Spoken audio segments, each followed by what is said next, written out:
Clameur, c'est vous qui le dites.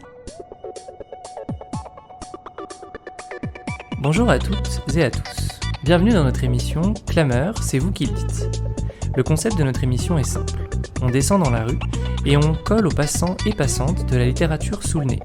Et quand je dis colle, on leur colle vraiment la couverture au nez, et rien que la couverture. On écoute ce qu'ils et elles en imaginent, et après, on en parle. Aujourd'hui, partons à la découverte du Château des Rentiers de Agnès de Sarthe.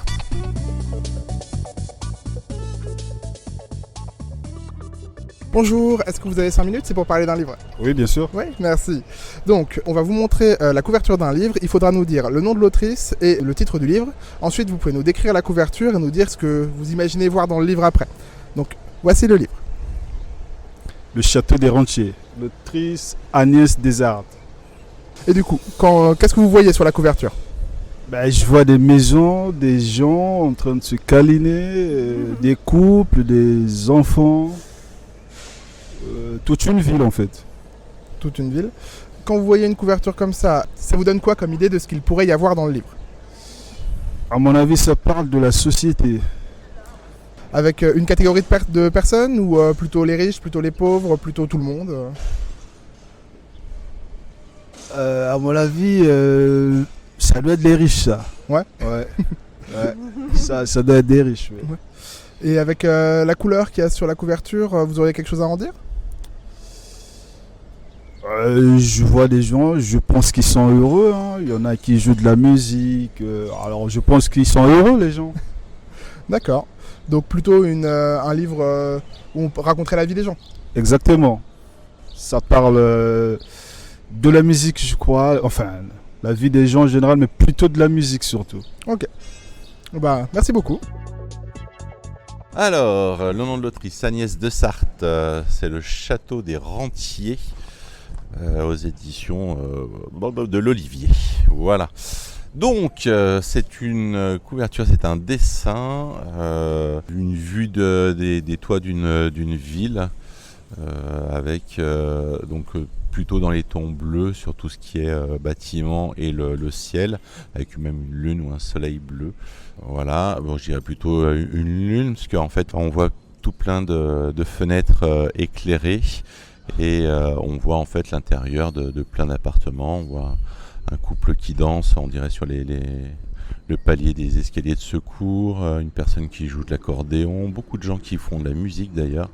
Donc ça autour, j'ai l'impression que c'est beaucoup de gens qui jouent de la musique, du violon, de l'accordéon, beaucoup de violons. Je pense que c'est quand même beaucoup plus simple dans un appartement. Ah si, un violoncelle aussi, voilà. Et donc avec tous ces musiciens et cette ville de nuit, à votre avis, on parlera de quoi? Alors de musique déjà. Maintenant, Château des Rentiers, histoire d'amour, je dirais. Ou même plusieurs couples peut-être. Plusieurs couples. Mais, oui. Dans une ville en particulier ou... Alors là, impossible impossible de reconnaître la ville. On voit bien une sorte de coupole là-bas tout au fond. Mais là, je suis nul en géographie, donc il n'y a pas spécialement, ça a l'air d'être pas spécialement de colline, donc je sais pas. Là, je serais incapable de dire, j'irais Lyon comme ça, vite fait, ou Paris, mais... Et avec le titre, du coup, on resterait sur une histoire d'amour ou on partirait sur un autre sujet? Sur le titre, en effet, Château des Rentiers, ça fait pas très histoire d'amour en titre, mais du coup, si on combine les deux. Si on combine les deux, une histoire d'amour et de fric. Voilà, c'est Dallas. C'est Dallas. C'est Dallas en livre, enfin. J'attendais depuis longtemps.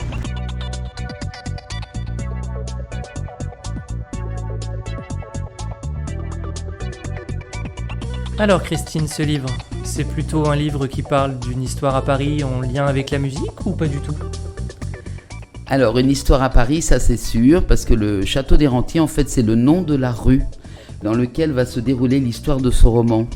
Donc, la musique, dans l'écriture et l'esprit, bien sûr, qu'Agnès de Sarthe dégage de par sa formation musicale et en tant que musicienne elle-même, mais sinon, surtout, une très belle histoire humaine.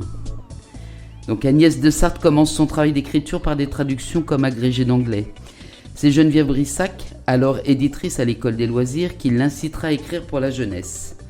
Après des parutions de romans pour adolescents, c'est aux adultes qu'elle s'adressera.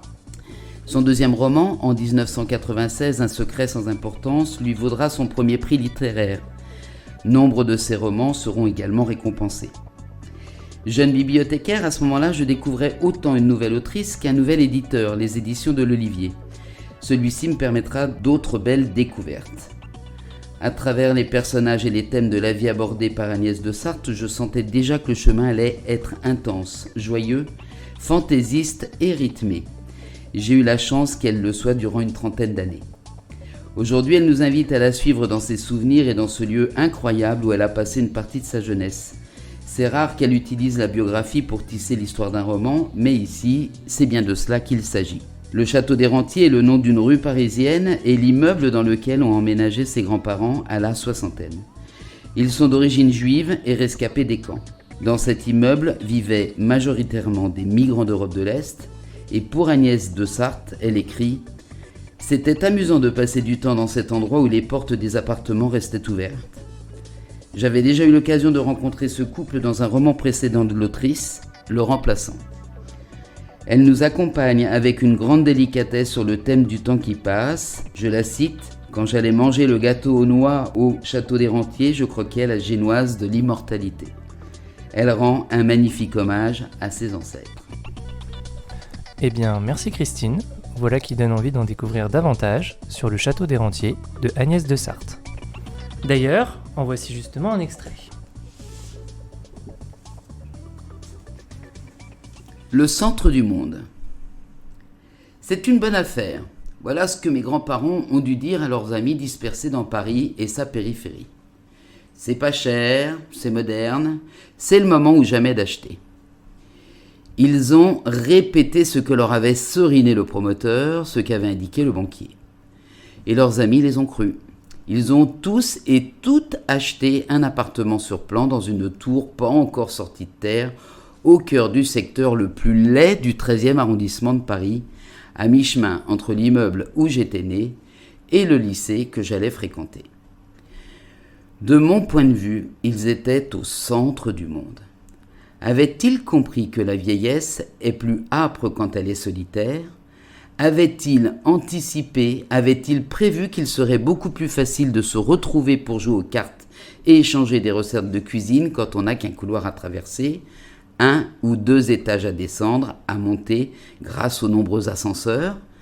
Savaient-ils que pour nous, leurs petits-enfants, ce serait toujours gai et savoureux de pousser la porte qui restait entr'ouverte pour permettre les visites impromptues et de se retrouver non en compagnie d'aïeux tristes et ennuyeux, mais au sein du vortex des langues mêlées, des disputes en yiddish ourlées de russe, des harangues autour de la pâte à choux, de n'être pas attendus et espérés tels des messies miniatures, seuls capables d'apporter la joie et l'espoir, mais d'arriver plutôt comme des cerises sur les gâteaux.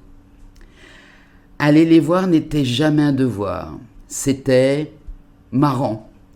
Entre eux, qui s'étaient connus jeunes, la jeunesse n'avait pas cessé de circuler, et comme ils avaient malgré tout vieilli ensemble, ils ne s'étaient pas vus changer. Il y avait toujours la belle et la chieuse, la snob et la sauvage, le distrait et le donneur de leçons, le noble et le rustre. Leur lien demeurait passionné et électrique ou apaisé et tendre, tel qu'il l'avait toujours été. J'observais avec curiosité le bord rouge et affaissé de leurs paupières inférieures, les poils qui sortaient des oreilles, des narines, les dents trop alignées pour être vraies.